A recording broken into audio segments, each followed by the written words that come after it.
And what's included in the kit is just simply this. So as you can see here, I got the H11. Another thing too is when you're changing the light bulb, make sure you let the car cool down, because the halogen bulb will be very, very hot if you decide to change it right away. So just let the car cool down. And this is what we have here. The instructions, it actually came in this black envelope here, and some white gloves to make sure you don't touch the bulb. They don't want you to touch any of these microchips on the bulb itself. So all we got to do is now remove the old bulb. So the first thing to do is get a baseline of where the halogen bulbs are pointing.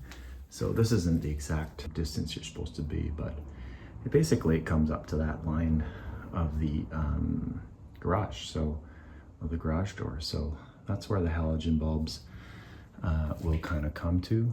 I was going to set up using some green tape just to set it up there, but now I know where it's supposed to go. Shouldn't need any adjustments in the headlight, but you never know. Here's the connector for the bulb.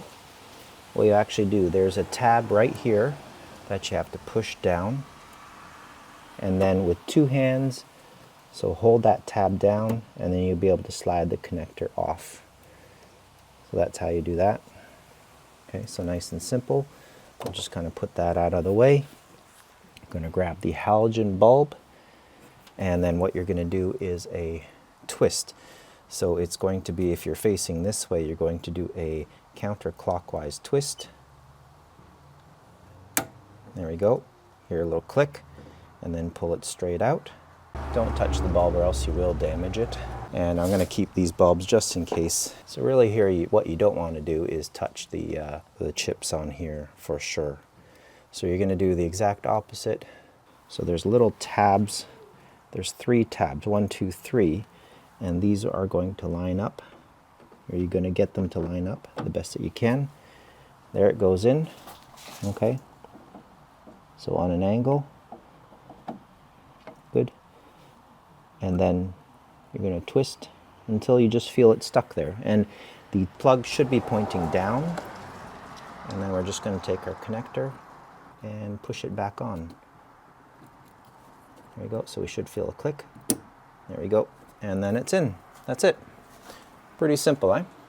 And you do the same on the other side.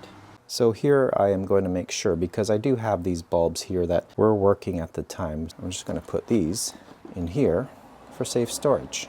So now the moment of truth, I'm going to turn these lights on and hopefully everything goes on. Yeah, everything's on, and yeah, they're almost exactly in the same spot as they were before, so I definitely don't need to adjust these. No error lights on the dashboard that I see. We'll just have to see when we test it at nighttime how they actually perform. Really simple install, and you shouldn't need any further adjustment as long as your halogens were already adjusted just fine before. That is literally a 5-minute install for the headlights on the 2016 CRV. Now the halogens weren't terrible, but these LED lights provide so much better visibility, especially in these really, really dark areas that I do drive. Happy with the purchase, and time will tell when it comes to reliability. Thanks for watching, and I hope to see you in the next Ladybug adventure.